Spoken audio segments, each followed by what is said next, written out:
proyecto legislativo que debían aprobar los senadores y que llevaba su firma, les decía a los trabajadores que debían empezar a pagar impuestos por el agua, la luz, la gasolina, el gas y hasta por lo poco que en su penuria les llegaba a la mesa.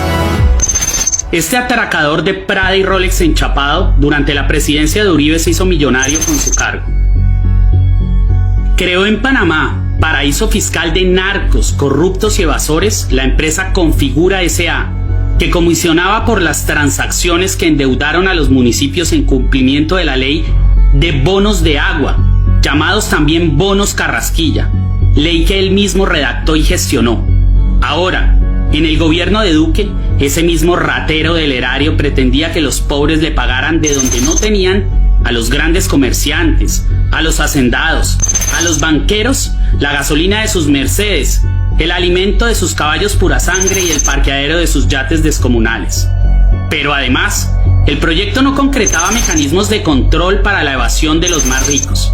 Es decir, Uribe, Duque y Carrasquilla pretendían no solo que el pueblo le pagara sus excesos a esa élite caníbal que llevaba décadas devorando el país, sino esos calígulas de escritorio alumbraron un semáforo en verde para que nos siguieran robando.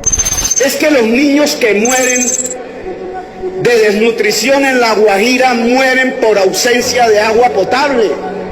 Y es que la ausencia de agua potable en La Guajira tiene un nombre: planes departamentales de agua que financiarizaron el derecho al agua en La Guajira y que priorizaron el uso del agua en el Cerrejón, y bonos Carrasquilla.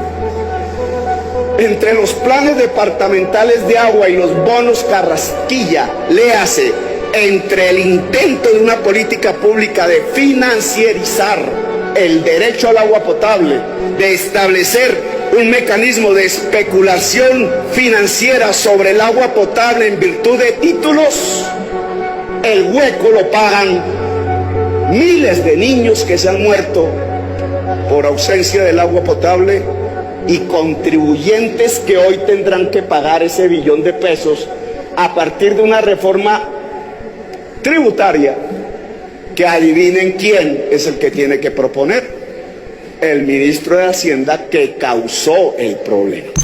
La oficina del ministro de Hacienda, Alberto Carrasquilla, quien tenía a su cargo manejar las finanzas del Estado, de acuerdo con el informe del Instituto Anticorrupción, parecía la guarida de una banda criminal en la que eran bien recibidos narcos, asesinos, paramilitares y decenas de aceitatuercas del Matarife condenados por parapolítica. Asistían frecuentemente en procesión de bota Miguel Pinedo Vidal y Juan Manuel López Cabrales, ambos políticos y lacayos del violador de niñas y genocida paramilitar Hernán Giraldo. López Cabrales fue lugarteniente político de Salvatore Mancuso, alcahuete de cruentas masacres y suscriptor del Pacto de Ralito, esa constitución paralela del Magdalena, Córdoba y el Cesar, reino que el Matarife le entregó al paramilitar Jorge 40, quien sigue gobernando a través de sus esbirros uribistas Sergio Arraujo, José Félix Laforí, María Fernanda Cabal. Con este pacto rubricado en sangre, que entre muchos otros también firmó el íntimo amigo de Carrasquilla, los políticos costeños le vendieron el alma al paramilitarismo. A este criminal, el ministro, fraternalmente y con cariño dulzarrón, le llamaba mi compadre Juancho. Quienes se fueron en sentencia anticipada están gozando de todos sus derechos, siguen eligiendo y siguen mandando con la plata que le robaron al erario público, y ellos lo saben. Miguel Pinedo Vidal, otro parapolítico con un inmenso container de muertos en la conciencia, apoyó pública e intensamente las dos campañas presidenciales del genocida de las 3 décadas.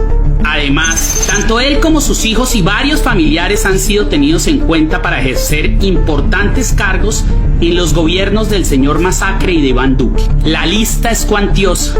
A esa oficina ministerial llegaban añejos clanes delincuenciales de tradición, como el de los Zucardi García, cuyo principal exponente es Álvaro el Gordo García, condenado por asesino, específicamente por haber determinado la masacre de Macayepo, en la que las Sauce asesinaron a 12 campesinos al estilo Paraco.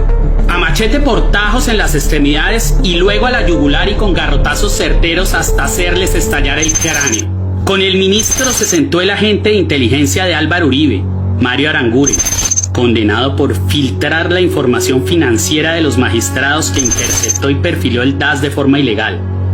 De tal calibre eran los compinches de aquel funcionario chupasangre.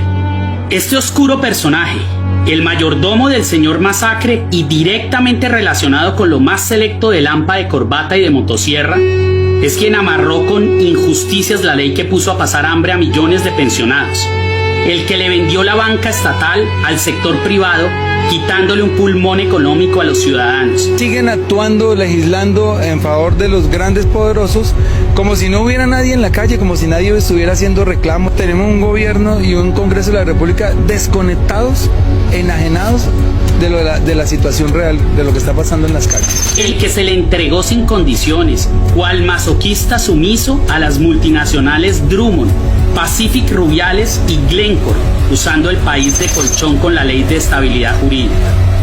Quien no ha parado de hacerles mandados tributarios a Sarmiento Angulo y Ardila Luna.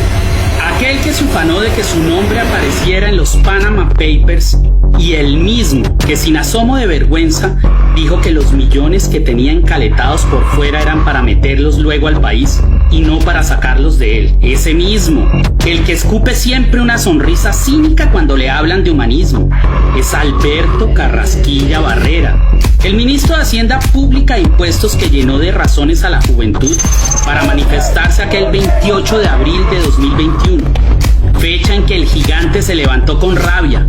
A tal punto quiso reaccionar al Estado colombiano como solo podría hacerlo el descendiente en el poder de Pablo Escobar.